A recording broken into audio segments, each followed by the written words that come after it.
먼저 이 얘기부터 짚어봐야 될 것 같습니다.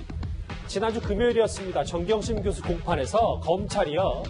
강남에 건물 사는 게 목표다라는 정경심 교수의 문자 내용을 공개했었습니다. 이를 두고 여론의 질타가 이어지면서 정경심 교수 측은 노무현 전 대통령을 내세워 방어에 나섰습니다. 제 처는 독립적으로 이제 그 경제 생활을 하고 있고요. 상당한 자력을 가지고 있습니다. 과거 90년대 장인으로부터 아파트를 상속받고 그다음에 건물도 상속받고 검찰 측에 대한 그 증거 설명이 있었는데 이 부분은 다음번 재판기일에 우리 변호인 측에서 반박 설명을 할 겁니다. 이 강남 빌딩이 목표다. 이 논란이 좀 커지면서 이현정 의원님, 네. 정경심 교수 측이 이렇게 논두렁 시계 사태가 다시 벌어지고 있다.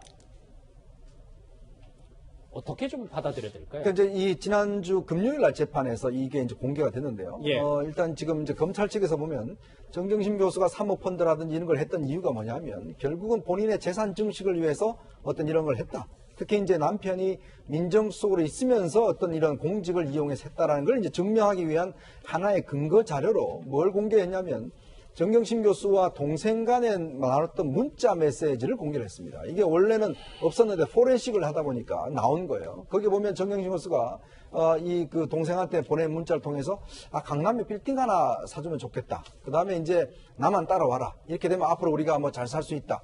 그리고 이제 자신의 어떤 자녀의 어떤 문제라든지 이런 것들을 대화한 내용이 나옵니다. 자, 그걸 이제 전격적으로 공개를 한 거예요. 즉 뭐냐면 정경심 교수의 어떤 모든 범죄가 결국은 자신의 재산 증식을 위해서 출발했다는 걸 보여줬고 이 문자가 간 게 2017년 7월 7일에 간 겁니다. 즉 뭐냐면 조국 교수가 민정수석으로 임명되고 난 다음에 간 거예요. 자, 그렇다 보니까 지금 이 김칠준 변호사 측에서는 어제 뭐 입장을 내가 하면 이거는 지금 뭐 노무현 대통령의 논두렁 시계와 같다라고 이야기를 한 거예요. 즉 뭐냐면 도덕적으로 흠집을 내기 위해서 검찰이 의도적으로 흘리고 있다라는 걸 이야기를 한 것인데 과연 강남 빌딩과 지금 논두렁 시계가 같은 걸로 지금 비교할 수가 있겠습니까? 저도 지금 말씀에 일정 부분 동의하는 게요. 지금 저 얘기가 나온 거는 재판에서 공방을 하다가 범죄 동기 부분을 설명하기 위해서 한 거예요. 이만큼 뭐 돈 욕심이 있다라는 걸 검찰이 범죄 주장하기 동기로서 위해서. 이게 있는 거 아니냐라는 예. 걸 설명하기 위해서 한 거예요. 그러니까 이거는 법정에서 정당한 공방을 하다가 나온 거라고 보면 그 전 대통령 그 논두렁 시계는 어떤 거냐면 당시에 정권의 신여를 자처한 정치검찰이 피의 사실을 공표한 사건이에요. 예. 그러니까 이거를 두 개를 동일선상에 놓고 본다는 것 자체가 저는 굉장한 어불성설이라고 봅니다. 정경심 교수 측의 과도한 주장이다. 그런데 장혜찬 평론가님, 그래서 뭐 이에 검찰도 이게 결정적 범행 동기 아니냐 이런 내용들이 동생과 주고받은 문자 그리고 재판 과정에서 범죄를 입증하는 다양한 증거가 제시되는 건 당연하다. 검찰의 입장은 이렇습니다. 근데 증거가 나왔는데 증거를 당연히 재판부에게 증거를 보여주면서 설명을 해야 혐의를 입증할 수 있는 거잖아요. 예. 근데 피의 사실 공표가 유독 조국 전 장관 일가 수사를 하면서 워낙 빡빡하게 검찰 개혁이라는 이름으로 지금 시행이 되면서 이전에는 이런 내용들이 공개되지 않았습니다. 그런데 재판정, 법정에서마저도 이런 문자나 검찰이 수집한 증거를 공개하지 않으면 재판을 도대체 어떻게 치르라는 것입니까? 앞서 김상일 평론가님도 설명해 주셨지만 이게 검찰이 언론에게 기사를 흘려서 언론 보도가 나온 게 아니에요. 예. 모두 법정 안에서 증거 채택 여부를 놓고 검찰과 변호인 측이 공방을 주고받는 데서 나온 내용입니다. 그리고 검찰은 뭐 지금 디지털 포렌식을 통해서 정경심 교수 측의 문자 메시지를 상당히 많이 확보한 것 같아요. 그러한 내용들이 재판 혐의 입증에 유관성이 있다면 앞으로도 계속해서 재판에서 공개될 것임을 암시했는데 그때마다 이 변호인 측에서는 노무현 전 대통령을 자꾸 언급할 것인가 저는 완전히 다른 사안이라고 보는데 지금 이 변호인 측이 노무현 전 대통령을 언급한 것은 법적으로 정경심 교수를 방어하는 데는 크게 의미가 없지만 여권의 지지층 또 진보 진영의 지지층에게 여론전을 펼치기 위해서 우리를 고소입니다. 계속해서 지지하기 위해서 지지해달라 이런 측면에서 정치적인 메시지를 이 변호인 측에서 내보낸 것이 아닌가. 이 메시지와 무관하게 실제 법정에서 이것이 증거로 채택되고 유무죄 판결받는 것은 전혀 상관이 없다. 변호인도 본인들의 혐의를 방어할 수 있는 증거가 있다면 밖에 나와서 논두렁식에 연상시킨다 이렇게 보도자료 낼 것이 아니라 법정에서 말하면 된다는 말씀을 알겠습니다. 드리고 싶습니다. 이 검찰이 그러니까 이 공판 과정에서 증거로 제시한 게 이제 내 목표는 강남 빌딩이다. 그리고 김태현 변호사님 화면 같이 보시면 이 아들에게 상속, 펀드 상속하면 어때? 이걸 갖고 이제 검찰도 사모펀드 출자를 부의 대불림을 삼았다. 이렇게 주장을 합니다. 그렇게 주장한 거고, 뭐, 저 문자에 대해서는 정경심 교수 변호인단이 뭐라고 안 그랬는지 모르겠네요. 예. 저건 뭐라고 못 그럴 거예요, 더. 왜냐면, 저건 검찰 입장에서 굉장히 중요한 부분이거든요. 왜냐? 조국 전 장관은 사모펀드나 이 부분에 다 모른다고 그랬잖아요, 이제까지. 네. 그죠? 부인하고 있어요. 그런데 이제 저 문자 내용대로 하면, 뭔가 지금 펀드나 이런 부분들에 대해서 재산 형성 과정이나 증식 과정들을 조국 전 장관이 다 잘 알고 있었고, 그게 조국 전 장관 모르게 그냥 부인은 정경심 알아서 했다라는 게 아니라는 게 이제 검찰 생각이고, 그런 것들을 뒷받침하는 저 증거 아니겠습니까? 그러니 검찰은 저런 걸 제시하는 거고. 자, 보세요. 검찰 수사 단계에서는 피의 사실 공표니까 뭐 말하면 안 돼. 그죠? 그렇다 칩시다. 재판은 공개된 재판입니다. 예. 이게 무슨 성범죄 이런 재판이 아니라 누구나 가서, 저도 가서 방청할 수 있고 모든 언론사 가서 볼 수 있는 거예요. 왜? 재판은 공개된 재판이 원칙이니까. 그리고 공판 중심주의라면서요. 그 얘기 뭐죠? 검찰에서 그냥 밀실에서 수사 딱딱딱딱 한 거 조서가지고 그냥 유무죄하는 게 아니라, 검찰에서 조사한 거를 법정에서 다 현출시켜서 그 증거를 해가지고 검찰과 변호인의 논박을 통해 가지고 법원이 판단하겠다. 이게 이제 공판 중심주의라는 거 아니겠어요? 그거대로 하는 거 아니겠습니까? 알겠습니다. 그러니 검찰의 증거 다 제시하고 설명하는 거 아니겠어요? 그 중에서 언론사가 뭘 판단해서 기사로 쓰는 거 언론사 자유입니다. 뭐 그걸 가지고 무슨 뭐 이래라 저래라 자꾸 그러시는지 모르겠네요. 알겠습니다. 이 노무현 전 대통령 끌어들이지 말아라. 이 논란이 최초에 불거진 이후에 진중권 전 교수가 한 얘기인데요. 거기에 더해서 위원장 의원님, 네. 뭐 같이 이제 동양대에서 근무를 했었으니까, 뭐 경매로 아파트 산 얘기, 유산놓고 형제끼리 다툰 얘기, 굉장히 사적인 얘기까지 진중권 전 교수가 얘기를 했어요. 그러니까 저는 진 교수의 주장에 일부 동감을 하는 게요. 왜 이 문제, 자기 강남 빌딩 사는 문제를 가지고 왜 노무현 대통령을 다시 소환합니까?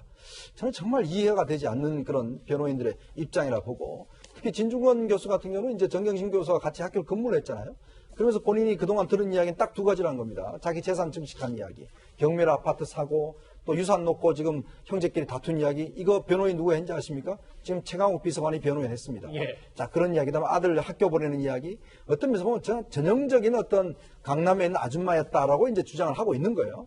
자, 그런 어떤 주장들 하고 있으면서, 근데 정경심 교수가 얼마 전에 본 지지자들의 편지에 대해서 어떻게 답변했습니까? 내가 여기 있는 것은 검찰 개혁을 주장하기 때문이다. 하고 편지를 보냈지 않습니까? 예. 참 그런 면에서 본다면 참 이중적, 위선적이다라는 제 개인적인 느낌이 듭니다. 정말 이렇게 겉으로는 재산 증식을 위해서 하면서 자신이 고통당하고 해서는 검찰 개혁 때문이다. 자, 과연 얼마나 설득력 있는 이야기인지 모르겠습니다.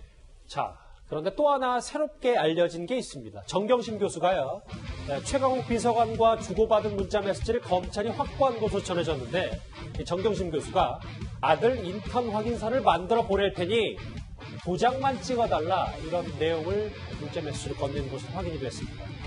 최강욱 비서관 변호의 목소리부터 먼저 듣고 오겠습니다. 인턴 활동을 하였습니다. 갑자기 이루어진 일도 아니고 불법적인 일도 전혀 아닙니다. 본인이 받고 그리고 이제 날인을 한 거는 내가 생각이 난다라고 그까지만 얘기하셨습니다. 장혜철 평론가님, 화면 같이 보실게요. 저 이 말 한마디로 설명이 다 될 것 같은데요. 내가 인턴 확인서 내용은 뭐 만들어 보낼 테니 날인 도장만 찍어달라. 이 부분입니다. 두 가지 보시면 돼요. 첫 번째, 만들어서. 두 번째, 날인만. 예. 이게 정상적인 인턴 활동을 해서 최강욱 비서관이 그 로펌에서 만들어주는 인턴 증명서라면 왜 정경심 교수가 만들어서 보냅니까? 인턴 확인서 양식이나 이런 것들 내용을 최강욱 당시 변호사가 만들어야 되잖아요. 만들어서 보낸다는 것 자체가 허위 증명서임을 강하게 드러내는 내용이고요. 날인만. 그러니까 최강욱 비서관이 해줄 것은 도장 찍어주는 것밖에 없다. 나머지 날인을 제외한 나머지는 내가 다 하겠다는 거잖아요. 도장만 찍어주는 게 정식 증명서가 될 수 있습니까? 아닌 거죠. 이 문자 내용이 법원에서 어떻게 판단될지 모르겠지만 적어도 상식적인 눈으로 봤을 때 만들어서 날인만 해달라는 건 실제 인턴 증명서가 아니라 허위로 만들어줄 테니 도장만 찍어달라는 것으로 대다수의 국민들이 추정하게 될 것 같고요. 예. 그렇게 된다면 이런 인턴 증명서 부탁할 변호사 지인 없는 이 땅의 평범한 부모님들은 참 이 문자 내용 보면서 그리고 이런 문자가 공개됐음에도 여전히 나는 검찰개혁 때문에 지금 구속돼 있다고 주장하는 정경심 교수를 보면서 피눈물을 흘리실 것 같습니다. 김상희 평론가. 네. 이게 그럼 검찰의 시각, 검찰에 따르면 최강욱 비서관이 그럼 결국 불법을 알고도 허락해 준 거잖아요. 근데 이렇게 되면 최강욱 비서관이 인턴 증명서 논란이 있었을 때 청와대가 자처해서 나서서 최 비서관 해명했는데 나중에 물론 이 검찰 주장이긴 합니다만 이거 좀 복잡해지는 건 아닐까요? 그렇죠. 근데 이제 저는 이 말씀을 드리고 싶은 게 옛날에 저희가 전두환 대통령 시절에 입시 비리와 관련돼서 크게 논란이 됐을 때요. 우리가 이런 이야기를 했어요. 공공연한 비밀이었다. 이런 이야기를 했어요. 예. 근데 우리가 추천서나 인턴 증명서 이렇게 써주는 거는요. 사실은 공공연한 비밀이에요. 다 대부분 그렇게 우리나라에서 많이들 합니다. 많이 하는데 이게 중요한 게 문제는 뭐냐면 잠시만요. 그러니까 제가 좀 네, 말씀드리면 문제가 뭐냐면 예. 이것이 역사에서 이렇게 드러나서 논란이 됐으면 정리를 하고 가야 되는 거예요. 이게 불법인데 그렇다고 해가지고 관행이 그랬으니까 정리를 하지 말고 그냥 덮고 가자 이럴 수는 절대 없는 거 아니겠습니까? 그래서 저는요 제가 저도 이제 개인적으로 유학을 갔을 때에 거기에 어드미션 어드바이저가 저한테 물어본 적이 있어요. 제가 여기서 대학에서 총학생회장을 했기 때문에 뭐 예. 이런 추천서도 받을 수 있고 이런 추천서도 받을 수 있고 그래서 가서 얘기를 했더니 한국 학생들은 그런 추천서를 너무 많이 가져오기 때문에 믿기가 어렵다 이런 얘기를 하더라고요. 알겠습니다. 그러니까 요번 차제에 이 우리나라의 이 저신뢰 사회를 고신뢰 사회로 바꾸는 계기로 삼아야 되고 국제적인 그런 나쁜 이미지도 없애는 계기로 삼기 위해서라도 이거는 제대로 잘 처리를 해야 된다. 저는 이렇게 생각합니다. 그러니까 제가 아까 발언을 끊으려고 했던 이유가 뭐냐면 사실 공공연한 비밀보다 잘못된 관행으로 좀 더 수위를 낮춰도 되는 거죠. 그렇죠? 옛날에 그렇게 얘기가 있었던. 왜냐하면 듣기에 따라서는 꽤 위험한 말일 수도 있기 때문에 알겠습니다. 자, 이 관련해서 조국 전 장관, 정경심 교수 얘기를 해봤고요. 지금까지 이슈들을 정리하는 댓글 5개가 들어왔습니다. 차례로 만나보실까요? 노무현정신 이어받은 정부인데 전 민정수석 부인 변호사가 고인의 명예를 실추시킨다. 예. 강남에 빌딩 사고 싶다. 그게 무슨 잘못이냐? 라는 의견도 있습니다. 예. 윤석열 총장 진짜 사람 홀릭된다는 표현까지 쓰셨네요. 예. 윤석열 제압 못하면 검찰개혁 절대 못한다. 마지막 댓글도 만나볼까요? 이성윤 서울중앙지검장이 상관 윤 총장만 안 들으니까 중앙지검 검사들도 상관 말 들을 필요 없다. 아까 추미애 장관이 상명하복을 깨라라고 말씀하셨는데 뭐 그걸 좀 비꼬는 말인가요? 하여튼 5개의 댓글 차례로 만나봤습니다. 바로 실시간 검색을 한번 만나볼까요? 오늘 뭐 중국 증시 얘기도 해봤고 손흥민 선수가 오늘 맨시티와의 경기에서 골을 터뜨렸습니다. 한선교 의원이 이제 자유한국당의 비례정당의 미래한국당 대표가 됐다는 소식도 들어와 있는데 다음 주제는 바로 이 김의겸 전 청와대 대변인 얘기로 바로 넘어가 보겠습니다.